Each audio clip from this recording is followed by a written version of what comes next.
Olá, bom dia a todos. É com imensa satisfação que damos início a mais um painel tributário elaborado pela equipe técnica da CCA Bernardon. Me chamo Maurício Voltz dos Santos, vou tratar aqui da legislação tributária federal e na sequência o colega Luiz Antônio vai tratar da legislação estadual e por fim o colega André vai tratar da legislação previdenciária. Bem, nesta última semana o que nós tivemos de alteração na legislação tributária federal é no que diz respeito à publicação pelo governo federal da medida provisória 1206. Essa medida provisória ela acabou alterando a tabela do imposto de renda da pessoa física, no que diz respeito ao limite da primeira faixa. Então, com isto, as pessoas físicas que recebem até 2 salários mínimos, elas ficam isentas do pagamento do imposto de renda. Nessa alteração, então, o governo ele acabou alterando a primeira faixa, que foi de R$ 2.112 para R$ 2.259,20. Mas, levando em conta essa alteração da primeira faixa e ainda a possibilidade do desconto simplificado da pessoa física, que corresponde a 25% do limite dessa primeira faixa, então aquelas pessoas físicas que recebam até 2 salários mínimos, correspondente a R$ 2.824, elas ficam isentas do pagamento do imposto de renda. Cabe lembrar, então, que esta medida provisória ela passou a vigorar a partir do dia 6 de fevereiro de 2024. Então, as pessoas jurídicas que efetuarem pagamentos para pessoas físicas, os quais estão sujeitos à tabela progressiva do imposto de renda, elas devem observar esse novo limite da tabela que foi publicado pela medida provisória 1206. Bem, outra alteração que nós tivemos nessa semana foi quanto à publicação pela Receita Federal do Ato Declaratório Executivo CORAT de número 2/2024.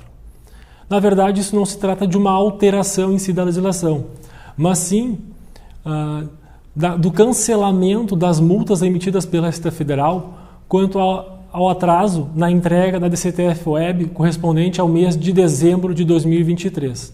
A Receita Federal, no dia 16 de janeiro de 2024, ela havia emitido algumas multas para algumas pessoas jurídicas correspondentes ao atraso na entrega da DCTF-Web.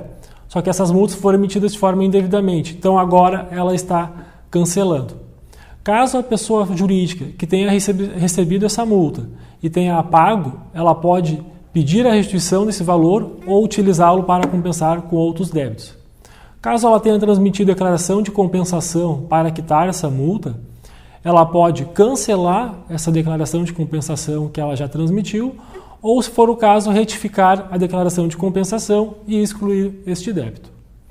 E por último, não é uma alteração, mas é apenas um lembrete, que agora, a partir da competência do mês de janeiro de 2024, as retenções efetuadas pelas pessoas jurídicas a título de imposto de renda, PIS, COFINS e contribuição social, que ainda não estavam sendo declarados no E-Social, eles vão ser carregados para a DCTF-Web através da FDRINF. Então, cabe destacar aqui que a partir dessa competência do mês de janeiro, esses débitos correspondentes a essas retenções, eles passam a ser pagos através do DARF gerado pela própria DCTF-Web, não sendo mais necessário gerar o DARF lá no SICALC. Claro que tem algumas exceções, como, por exemplo, aquelas retenções onde o prazo de pagamento dela ela é anterior à entrega da DCTF-Web. Isso ocorre, por exemplo, no caso das retenções do setor de autopeças, porque nesse caso a retenção ela é efetuada de forma quinzenal e recolhida até o último dia útil da quinzena subsequente. Então, por exemplo, aquelas retenções efetuadas de PIS e COFINS pelo setor de autopeças na primeira quinzena de janeiro, eles foram recolhidos no último dia útil do mês de janeiro. Então, com isso, como ainda não havia sido entregue ainda a DCTF-Web, não era possível gerar o DARF da DCTF-Web. Então, nesses casos, deve-se utilizar a geração do DARF via SICALC Web. Então, quando for gerado esse DARF e posteriormente for entregue à DCTF-Web, o contribuinte ele deve vincular esse pagamento lá na DCTF-Web para não gerar a cobrança em duplicidade deste débito. Então seriam estas as considerações a serem transmitidas nesta semana. Agora eu passo a palavra para o colega Luiz Antônio e desejo a todos uma ótima semana e um abraço.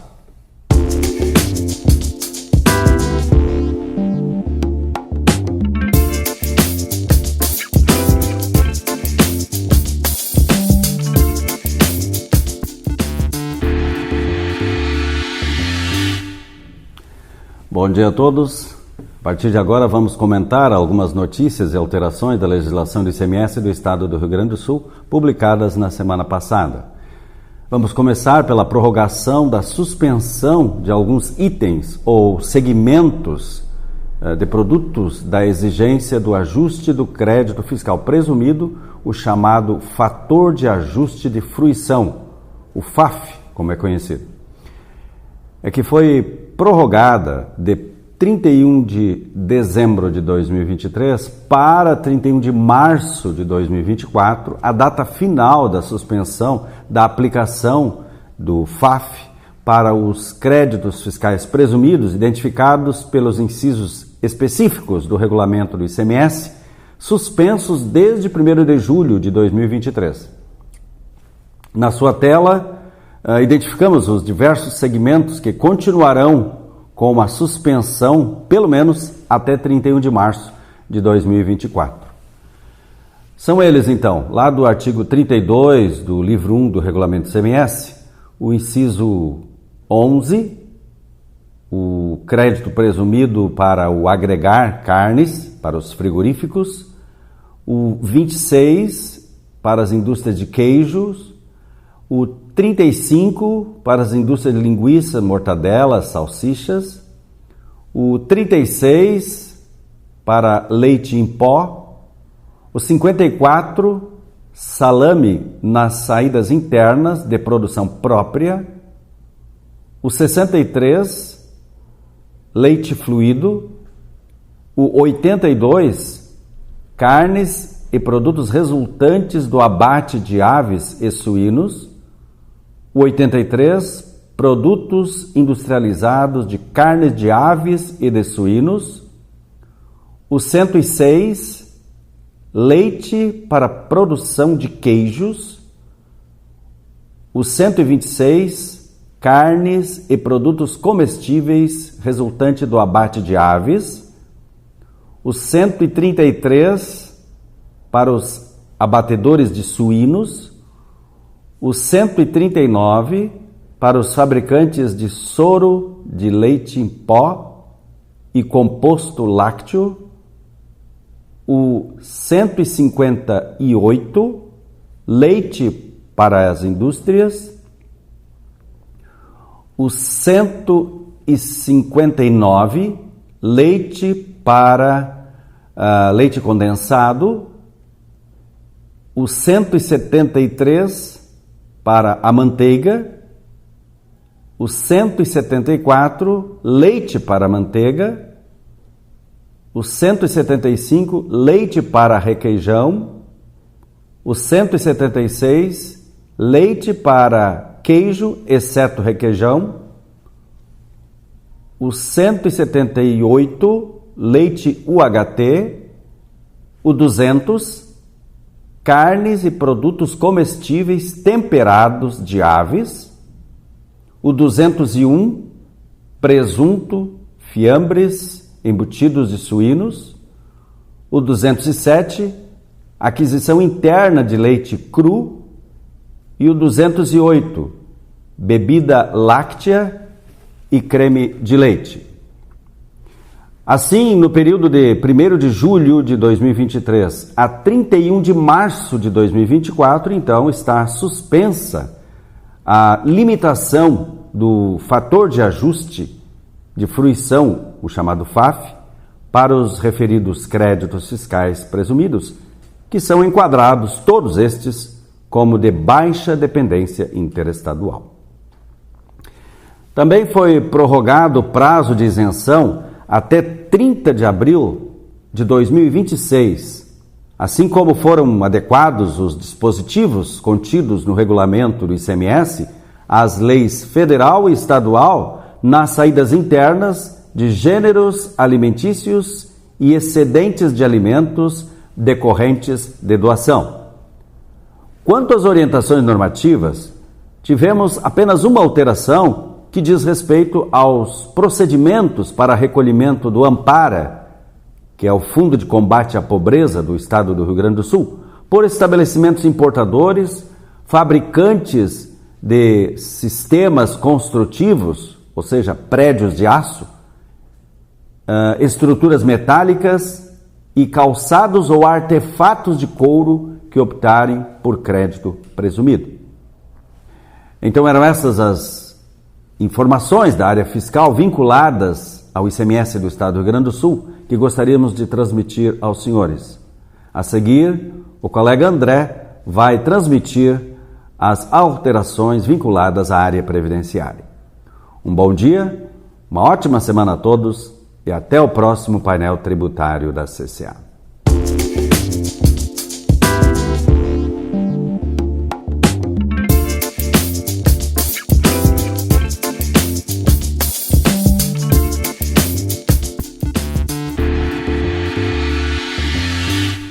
Bom dia a todos. Abrindo a parte final do painel tributário dessa semana, gostaria de informar que, em decorrência da vigência da Lei nº 14.784, de 2023, que reduziu a alíquota da contribuição previdenciária sobre a receita bruta das empresas de transporte rodoviário coletivo de passageiros para 1%, a tabela do Código de Atividades, Produtos e Serviços sujeitos à contribuição sobre a receita bruta da FDRINF foi atualizada.